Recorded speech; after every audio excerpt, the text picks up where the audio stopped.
Everything you see in this life begins with a single thought. Every emotion, every choice, every path you walk is the result of what you have once planted in your mind. When you think positively, the world suddenly opens up. When you think negatively, even the scenery turns gray. The mind is like a mirror. It faithfully reflects what you nurture within. The Buddha taught, the mind precedes all phenomena. The mind is their chief. They are all mind-made. This means the outer world is merely a shadow of the inner one. What you think, you become. What you plant, you reap. If you feed your mind with doubt, fear, and comparison, you will meet circumstances that mirror exactly that people who trigger anxiety, opportunities that make you insecure, and situations that cause you to question yourself. But if you cultivate mindfulness, gratitude, and clarity of purpose, you begin to see calmness, opportunity, and light everywhere. The world itself does not change, only your mind does. Like someone wearing colored glasses, the world appears in the color of the lens they choose. The mind is not a passive witness. It is the artist painting the entire landscape of life. And the miracle is, you can take back the brush at any moment. When you become conscious of what you think, you begin shaping the entire trajectory of your life.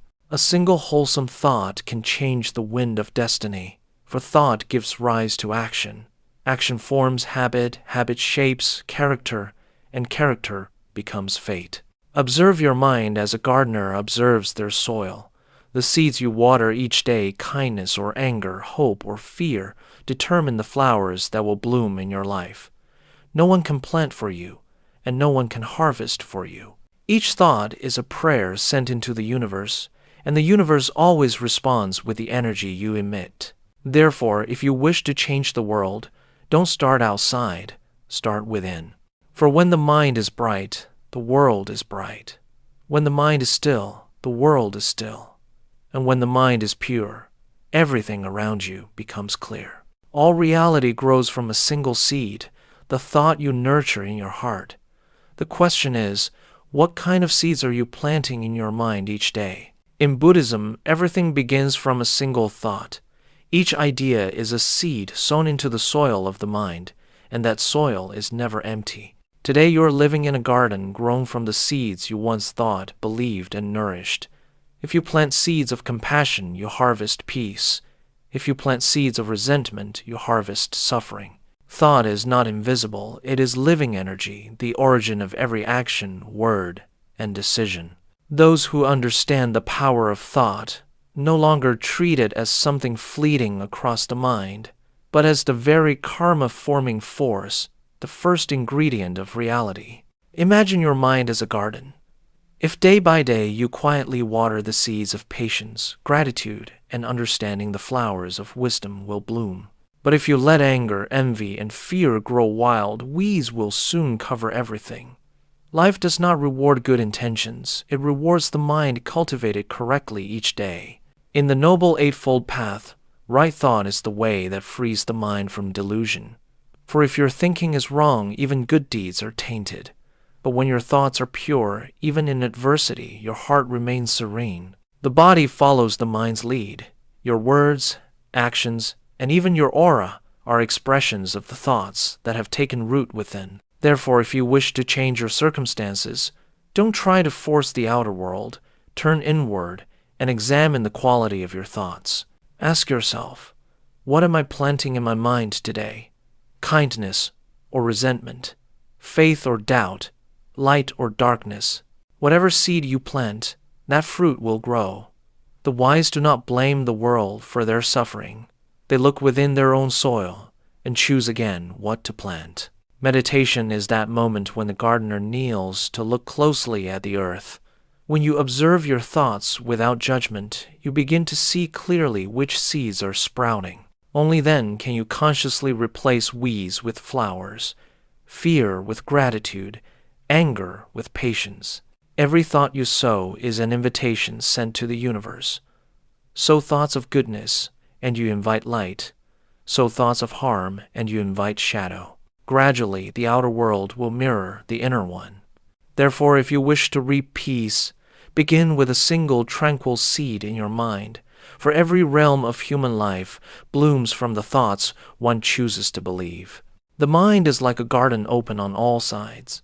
Each day through your eyes, ears, speech, and relationships, countless seeds enter. Some carry light, others carry darkness. If you don't guard it, weeds will grow before you even realize it. Buddhism calls this protecting the sense doors, the art of safeguarding the gateways of perception. For the mind is not only polluted by actions, but also by what we allow to enter. A negative movie, a judgmental conversation, a stream of fear-filled news, all these are inputs that shape your inner world. When you constantly absorb chaotic energy, your mind too becomes restless, anxious, and reactive. The mind absorbs like a sponge. You cannot soak it in dirty water and expect it to release fragrance. Therefore, if you wish to live peacefully, you must learn to choose the environment that nourishes you. Ask yourself, what am I feeding my mind with each day? Is it inspiring stories or meaningless gossip? Knowledge that uplifts wisdom or news that cultivates fear? The mind reflects precisely what you allow it to receive. Create for yourself a wholesome space, both outside and within. Instead of letting your phone wake you with negative headlines, begin the morning with a few moments of meditation, a page of reading, or simply the rhythm of your breath. Stay close to those who make you feel peaceful, not those who make you constantly explain yourself. Listen to sounds that calm you, read words that make you kinder, and speak in ways that lighten your heart. In Buddhism, filtering your inputs is not about running away from life. It is about choosing your frequency. Like a person tuning a radio, you don't need to change the world's noise. You just choose the right channels so your mind isn't disturbed. When you nourish yourself with the Dharma, with the energy of good-hearted people, with nature, with silence, your mind naturally becomes light, clear, and radiant, attracting the same vibrations back to you. Because environment is not just where you live, it is the energy you breathe. And no matter how strong the mind may be, it is still shaped by what it absorbs every day. So become the wise guardian of your inner garden. Choose light over shadow, knowledge over noise, nourishment over depletion. For in the end, you are not only what you think, you are also what you allow into your mind. Most people do not truly live, they simply repeat. They wake up with the same thoughts, the same reactions, the same emotions. A word that hurt them yesterday still makes them angry today. An old memory can still bind them in fear. This is the mind's autopilot mode, when you no longer steer your thoughts, but are driven by unconscious habits. Buddhism calls this ignorance, when the mind is clouded by conditioning reactions and memory. You don't see things as they are. You see them through the lens of what has already happened. And that is why you repeat the same cycles of suffering. The human mind tends to follow reaction faster than awareness. Someone says something unpleasant, anger arises instantly. Something goes wrong, anxiety takes over. You don't pause to see what you're doing, what you're thinking, or why. Each reaction is like a pre-installed program, making you live like a machine, running without awareness, speaking without presence, feeling without understanding. But the mind can be reset if only you stop. The moment you pause even for a single breath, you regain control. When you observe your thoughts, you are no longer that thought. You become the one who sees it. Try it the next time your mind is triggered. Don't react immediately. Just breathe and ask yourself, why am I reacting this way? Is this emotion coming from the present or from an old wound? That question opens a space between stimulus and response, the sacred gap where wisdom begins to move. Each time you observe instead of reacting, you break an old cycle. Each time you recognize an unconscious pattern, you reclaim mastery. Gradually, your mind becomes lighter, clearer, no longer dragged by circumstances, but free to choose how to respond. This is the essence of mindfulness. Living with awareness in every moment, instead of being driven by the past and old reflexes. Turning off the mind's autopilot doesn't mean suppressing emotion. It means feeling deeply without being controlled by it. When your mind begins to live in awareness, you realize that peace never comes from controlling the world. It comes from understanding yourself. And perhaps, the next time a strong emotion rises, just smile and remember you have the right to pause. One breath is enough to separate you from unconscious reaction and bring you back to true freedom. Suffering is not the enemy, it is the silent teacher of life. Every event, every wound, carries within it a lesson, and when we are ready to listen, wisdom is born. Yet most people fear suffering. They run, resist, and complain. They forget that it is within pain that the mind is tested and matured. The Buddha taught, no mud, no lotus. The mud represents suffering. The lotus is enlightenment. Without adversity, there can be no awakening. For only when light shines into darkness do we truly see the hidden corners of ourselves. Life was not made to make us comfortable, but to make us conscious. Every challenge is a mirror reflecting the parts of us still unrefined in failure. We see impatience, in betrayal, attachment, in loss, the lesson of impermanence. If we only blame the hardship, we remain trapped in pain. But if we look deeply, we will see that suffering itself is the path through. A practitioner does not avoid pain, they transform it. They view difficulty as a chance to forge the mind, just as a blacksmith does not fear the fire, knowing that only through heat can steel take form.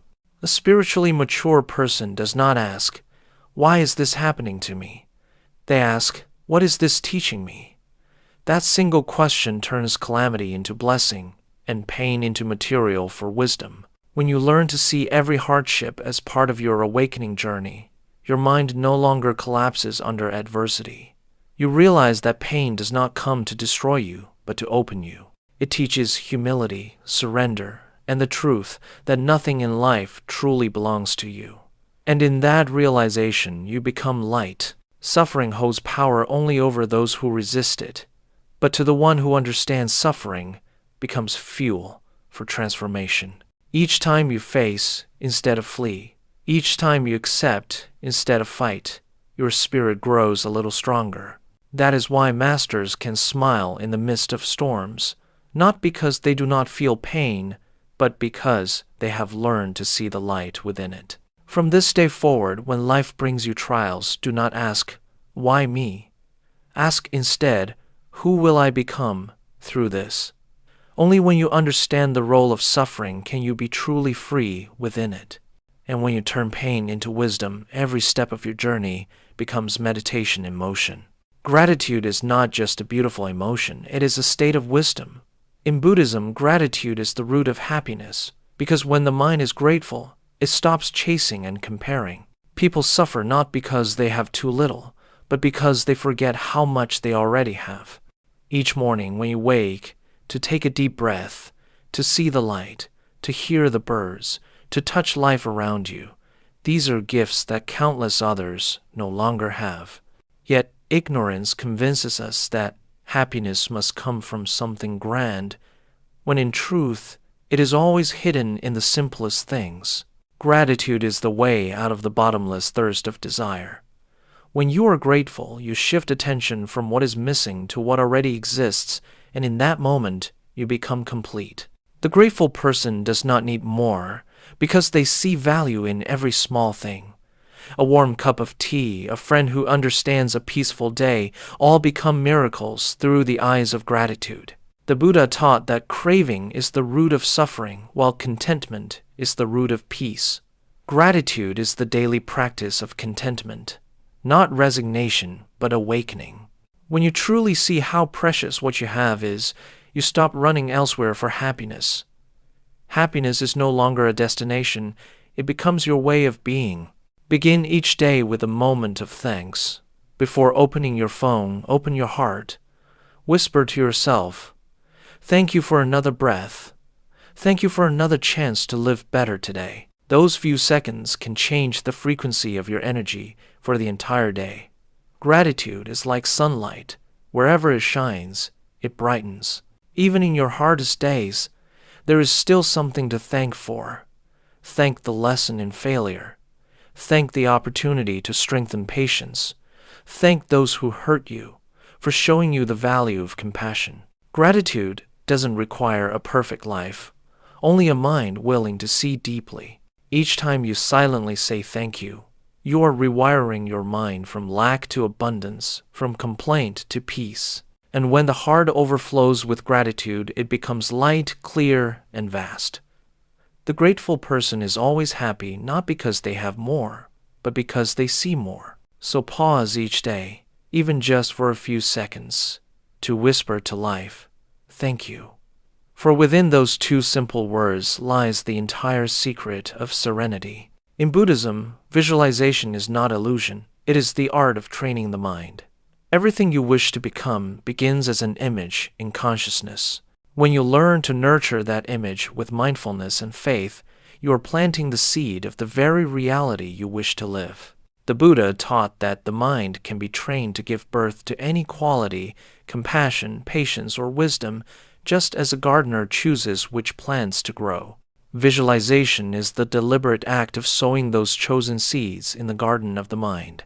Imagine yourself sitting in stillness, breathing deeply, and picturing yourself living with the qualities you aspire to: calm, kind, and wise.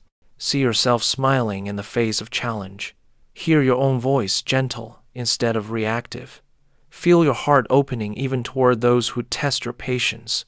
Every detail you visualize is a silent command to the subconscious, teaching it to believe that this state is real. And the miracle unfolds when the mind believes, the body follows. You naturally begin to act in harmony with the image you've cultivated, as if that quality had always been within you. Many people think they must change their circumstances to feel at peace, but Buddhism teaches the opposite: find peace first, and the circumstances will change on their own. Visualization is the practice of allowing the mind to experience that state here and now. When you imagine yourself calm amid chaos, kind amid conflict, confident amid doubt, you are training your brain and energy to respond that way in real life. Modern science confirms this truth. When you visualize an action or a quality, the same neural circuits are activated as if you were truly doing it. Thus, visualization is not daydreaming, it is deep preparation of the mind. It builds new mental pathways, helping you act consciously, instead of falling back into old patterns. Spend a few minutes each day on this practice. Sit in silence, breathe deeply, and visualize yourself as your highest self. Feel calm, gratitude, and compassion flowing through each breath. When you open your eyes, the world may look the same, but you are not. You have become steadier, deeper, and closer to the person you wish to be. For what you see most clearly in your mind will gradually become what you touch in life. Visualization in the end is not imagining to escape reality, it is shaping reality through the power of the mind. Compassion is not only for others, it must begin with yourself. In Buddhism, compassion cannot be complete without self-compassion, treating yourself with the same understanding, forgiveness, and kindness that you would offer to someone you love. Many people can easily empathize with others' mistakes, but are merciless toward their own. They blame themselves, judge themselves, and imprison their hearts in guilt and shame. But the Buddha taught, no one is more deserving of your love than the person suffering within you. Self-compassion is not weakness, it is the first step toward awakening. When you learn to look at yourself with understanding, you realize that mistakes do not make you lesser. They are part of the path of growth. Everyone is learning, stumbling, and worthy of forgiveness. Remember, no lotus ever blooms on a calm surface. It must rise through the mud. Your heart is the same. Wounds, failures, and frailty are the soil from which your compassion blooms. Practicing self-compassion begins with listening to your inner voice. Each time you hear it say, "I'm terrible" or "I'm not good enough," stop and replace it with gentler words, "I'm learning," "I'm trying." That voice will accompany you for the rest of your life. So why make it your enemy? When you change how you speak to yourself, you change the energy of your entire being. A method the Buddha taught is metta meditation, the meditation of loving kindness. Sit quietly, breathe deeply, and repeat silently. May I be peaceful. May I be healed. May I dwell in wisdom and compassion. When you repeat these words with sincerity, your energy begins to soften. From there, you can extend that same compassion outward. May all beings be happy and free. But before you can radiate love, you must become its source. Self-compassion also means releasing the burden of the past. Forgiving yourself is not forgetting it, is recognizing that you have changed. The person who made mistakes yesterday is not the one sitting here today. When you see that everyone has the capacity to transform you, stop chaining yourself to guilt and allow your heart to be light again. And when you can love yourself, you naturally love others. Those who have truly understood their own pain no longer wish to cause pain to anyone else. Self-compassion is not selfish. It is the root of wisdom, the doorway to true peace. For only when you embrace yourself with love can you embrace the whole world unconditionally, without boundaries, without condition. Everything you see in life is not the real world. It is the reflection of your own mind projected outward. When the mind is bright, the world shines. When the mind is clouded, the world appears dim. The world doesn't need a change for you to be at peace. You simply need to change the way you see it, and you will realize that peace has been there all along. The Buddha once said, "There is no path to peace. Peace is the path." When you choose to nourish your mind with seeds of kindness, compassion, contentment, and wisdom, the entire world begins to vibrate at that same frequency, not because circumstances have changed, but because the way you show up in those circumstances has. The 7 lessons you have just walked through are not distant philosophies. They are arts of living mindfully in the midst of daily life. When you understand that thought is the seed of reality, you begin to guard each thought with care. When you filter the inputs of your mind, you build safe boundaries around your inner garden. When you turn off the mind's autopilot, you reclaim authorship of your life. When you see suffering as a teacher, you transform pain into wisdom. When you practice gratitude each day, you awaken to the happiness that never left you. When you visualize consciously, you train the mind to move in the right direction instead of drifting with circumstance.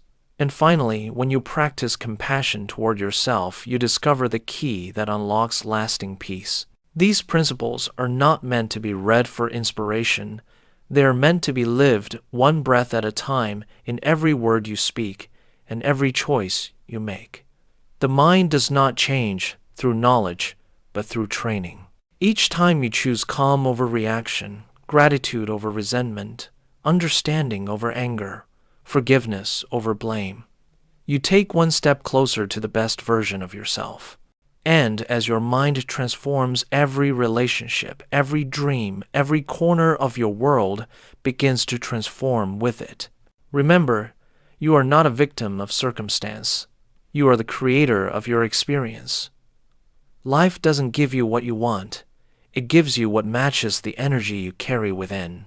So if you wish for a gentler world, begin by being gentle with yourself. If you wish to meet kind people, learn to speak and act with kindness. Everything you seek already exists within you, waiting for your awareness to see it. Begin tomorrow with a clear intention. Plant good seeds in every thought, and let life reflect them back in miracles. For in the end, your mind is the mirror of the world. Polish it well, and you will see light everywhere.